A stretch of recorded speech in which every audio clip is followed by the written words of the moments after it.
Envelopes का एक और बहुत इंपॉर्टेंट क्वेश्चन।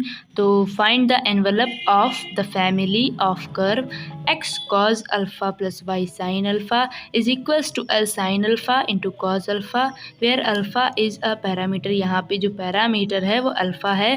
तो the given equation of the family of curve, मतलब जो इक्वेशन हमें क्वेश्चन में दी गई है फैमिली ऑफ कर्व की, उसको हम यहाँ नोट डाउन करते हैं और इसको इक्वेशन फर्स्ट लिख लेते हैं। तो फिर यहाँ से हम लोग पूरी इक्वेशन को sign alpha into cos alpha से डिवाइड कर देते हैं। तो अगर इसको डिवाइड करेंगे तो आएगा x cos alpha upon sine alpha into cos alpha, और इसको डिवाइड करेंगे तो आएगा वाई साइन अल्फ़ा अपॉन में sine alpha into cos alpha, और L sine alpha into cos alpha को और sine alpha into cos alpha से अगर डिवाइड करेंगे तो यहाँ पे सिर्फ एल बचेगा।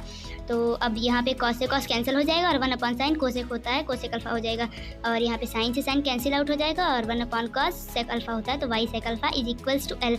इसको हम लोग इक्वेशन 2 मान लेते हैं। अब जैसा कि बाकी क्वेश्चंस में करते थे, हम इसको पार्शियली डिफरेंशिएट कर देंगे respect to parameter alpha. Parameter alpha की रिस्पेक्ट में हम इसको कर देते हैं। तो अब हम आगे बढ़ते हैं अपने क्वेश्चन में। तो जो हमने लिखा हुआ था, तो हम इसको अगर डिफरेंशिएट करेंगे तो कोसेक अल्फ़ा का डिफरेंशिएशन होता है minus cosec alpha into cot alpha plus y sec alpha into tan alpha, जो कि सेक अल्फ़ा का डिफरेंशिएशन होता है, और एल चूँकि कांस्टेंट था तो उसका डिफरेंशिएशन 0 हो जाता है। तो अब अगर हम इसको तोड़ कर लिखना चाहें तो हम इसको ऐसे भी लिख सकते हैं, क्योंकि कोसेक को हम 1 अपॉन साइन लिख सकते हैं और कॉट को हम कॉज अपॉन साइन लिख सकते हैं। तो मैंने डायरेक्ट लिख दिया है, माइनस का साइन पहले से ही था तो वो वैसे ही रहेगा। तो x cos alpha upon sine square alpha plus y sine alpha upon cos square alpha, उसको भी हम सेम ऐसे ही तोड़ेंगे, क्योंकि सेक एक्स को 1 अपॉन कॉज लिख सकते हैं और टैन अल्फ़ा को अल्फ़ा और टैन अल्फ़ा को sign alpha upon cos alpha लिख सकते हैं। तो ऐसे हमने लिख लिया है, और जब इसको उधर भेज देंगे तो ये माइनस से प्लस में हो जाएगा। तो फिर यहाँ पे क्रॉस मल्टीप्लाई करा देते हैं। तो y sine cube alpha is equals to x cos cube alpha. तो यहाँ से x अपॉन वाई की वैल्यू निकाल लेंगे, x अपॉन वाई, तो ये हो जाएगा sine cube alpha upon cos cube alpha.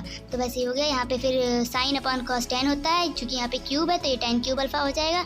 तो अगर हम टेन अल्फ़ा की वैल्यू निकालें तो ये 3 जो है इसकी 1 अपॉन पावर में चला जाएगा, सब जानते हैं। अब हमें टेन की वैल्यू पता चल गई है, पर हमें इस इक्वेशन में डालनी है जो कि हमने सेकेंड मानी थी। तो हमें कोसेक और सेक की वैल्यू चाहिए। तो कोसेक और सेक की वैल्यू निकालने के लिए हम वही 10th वाला फार्मूला लगा देंगे यहाँ पे एक ट्रायंगल बना के। तो हम कोसेक और सेक की वैल्यू आराम से निकाल सकते हैं। ये एल है, ये ए है, ये के है, मतलब ये आधार है, ये लंब है, ये कर्ण है, हाइपोटेनस वगैरह ये सब आप लोग जानते हैं।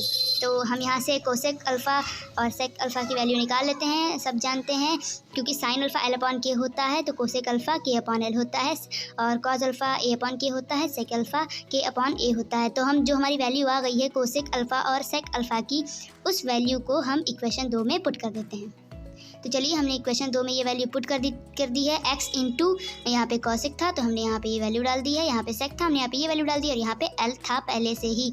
तो अब हम यहाँ से कॉमन ले लेते हैं, ये वाला फैक्टर दोनों में है तो दोनों से कॉमन आ जाएगा। यहाँ बचेगा, ये जब 1/3 पावर ऊपर जाएगी तो आप लोग कर लेते हैं ये सब सॉल्विंग वगैरह, तो इतना बचेगा। इसके बाद हम इसको लिख सकते हैं, क्योंकि ये सेम है, ये यहाँ पे पावर हाफ हो जाएगी, यहाँ पे पावर 1 हो जाएगी, तो पावर 3/2 = 12 हो जाएगा। फिर उसके बाद यहाँ पे x की पावर 2/3 प्लस जब अगर ये पावर इधर जाएगी तो ये 3/2 की जगह पे 2/3 हो जाएगी। तो ये हमारा रिक्वायर्ड इन्वेलप आ गया है। तो ये जो इन्वेलप है ये एक एस्ट्रॉइड है, ऐसे बनता है। तो ये हमारा क्वेश्चन बहुत ईजी था। मिलते हैं अगले क्वेश्चन के साथ नेक्स्ट वीडियो में।